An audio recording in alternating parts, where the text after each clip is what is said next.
Hei, hvis du har lyst til å støtte meg, kan du bli med på Patreon. Hvis du har lyst til å se begge tekster samtidig, norsk og engelsk, kan du gå til nettsiden min. Der kan du velge bare norsk eller begge tekster. Der finner du også full transkripsjon. Tusen takk for at du ser på. Håper du liker videoen. Hallo! Så i dag så skal vi ta nivået litt høyere. Jeg kommer til å snakke litt om min reise innenfor det å lære språk, og litt hvordan jeg endte opp med å bli norsklærer. Jeg har ikke noe direkte utdanning innenfor det å lære bort språk, men jeg hadde det faktisk ganske gøy med å lære norsk på skolen, og spesielt den kreative delen. Men før det så må vi ta et steg tilbake og snakke litt om hvilke språk har jeg prøvd å lære. Og så har jeg også lyst til å si hvilket språk jeg lærer nå.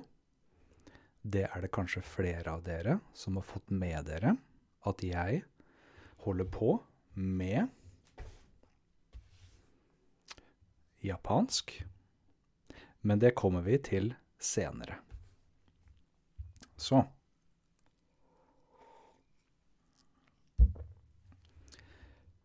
Da jeg var rundt 22 år gammel, tror jeg det var, da hadde jeg lyst til å begynne å lære noe språk. Jeg var ikke sikker på hvilket språk jeg ville lære, men jeg hadde lyst til å lære noe som har en annen skrifttype, et annet alfabet enn det jeg er vant til. Så de jeg tenkte på først da var russisk, japansk, arabisk, koreansk og lignende. For meg så er det litt viktig at språk er på en måte tilknyttet til noe man holder på med i hverdagen. Jeg hadde sett noen anime og lest svært få manga før jeg ble ca. 25, sånn gradvis lest og sett mer, men jeg hadde ikke noe spesiell tilknytning til Japan. Rundt den tiden, da jeg var 22 år gammel, så fikk jeg lyst til å prøve litt forskjellige apps som gjør at man kan skrive med folk rundt i verden. En av de appsa jeg sjekket ut da, der kom jeg i kontakt med noen fra Russland.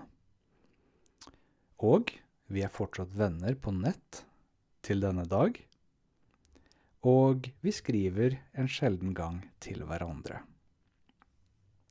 Så, da har du kanskje fått med deg fram til nå at det språket jeg først prøvde å lære meg var russisk.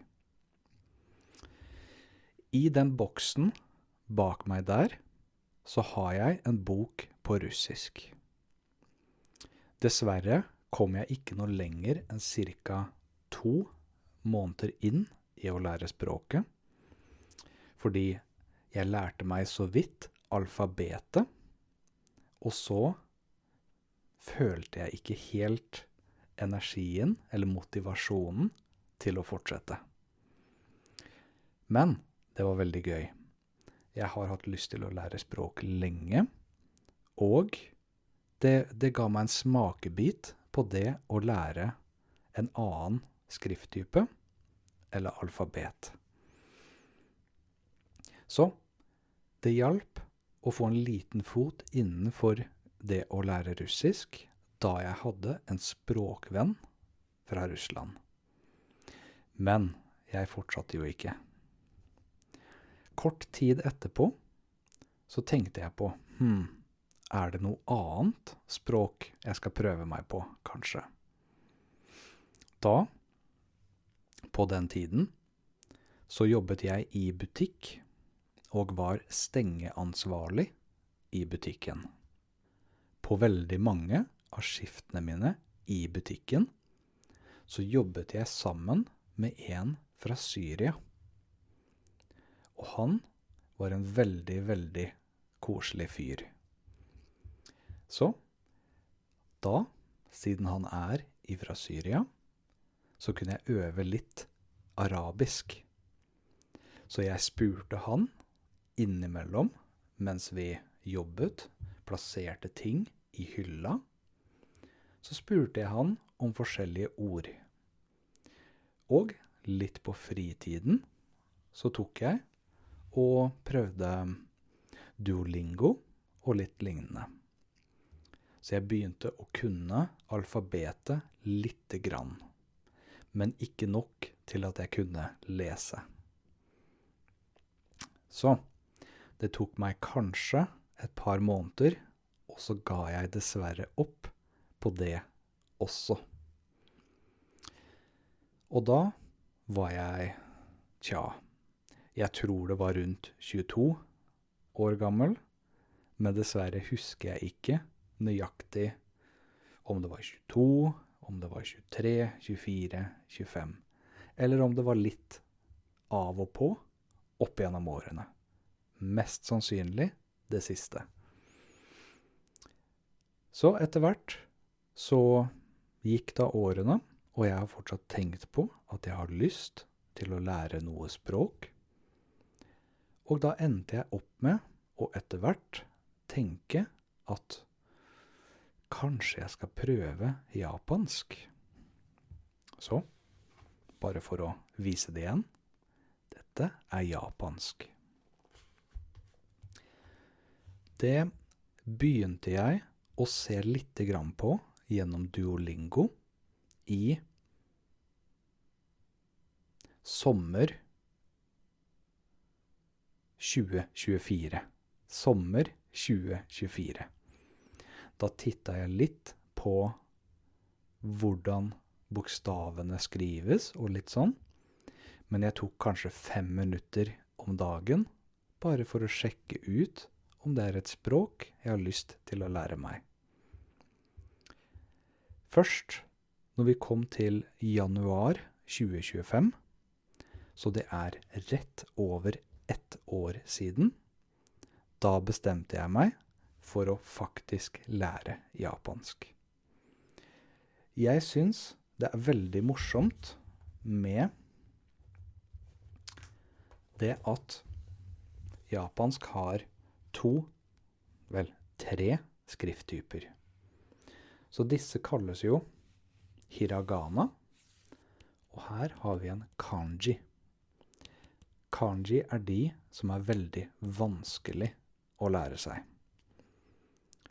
Så her ser du også 3 kanji. Nå det sånn at jeg har det veldig gøy med å lære ting når det litt vanskelig, egentlig.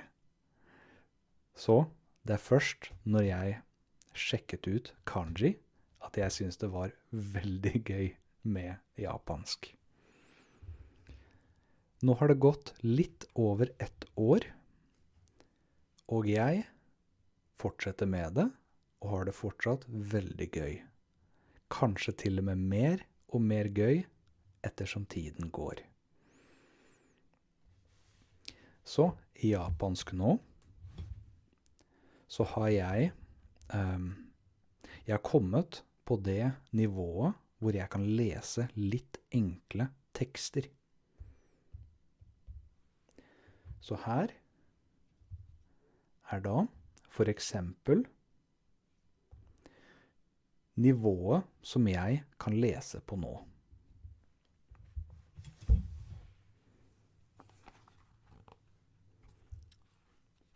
Kan du se dette? Så dette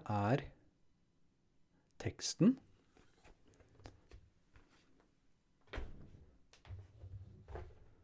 som jeg kan lese nå. Det er veldig vanskelig, men jeg klarer å lese sakte gjennom det. Og da går det litt fint. I japansk så har jeg også en lærer.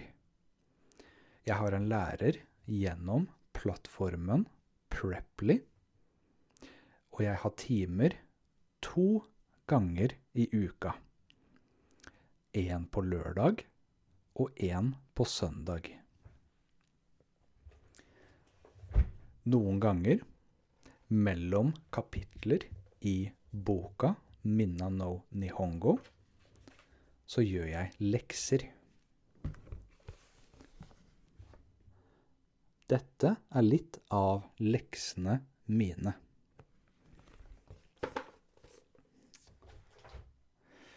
Jeg liker det å skrive for hånd, fordi det gjør at det blir så mye lettere å huske. Synes du også det er lettere å huske hvis du skriver ned eller tegner noe? Da er vi 2. Så det er veldig, veldig vanskelig å lese, men jeg har masse lesemateriale klar. Så disse er veldig mye enklere enn faktiske bøker. Så dette er en manga. Og som du ser, så er det litt enklere tekst. Så de kan jeg lese veldig sakte. Dette er også en manga. Men den her er vanskeligere enn den første jeg viste deg. Så kanskje du kan se, det er litt mer tekst og litt mer avansert snakking. Litt mer man må tenke, og litt vanskeligere bokstaver, ord og setningsoppbygning.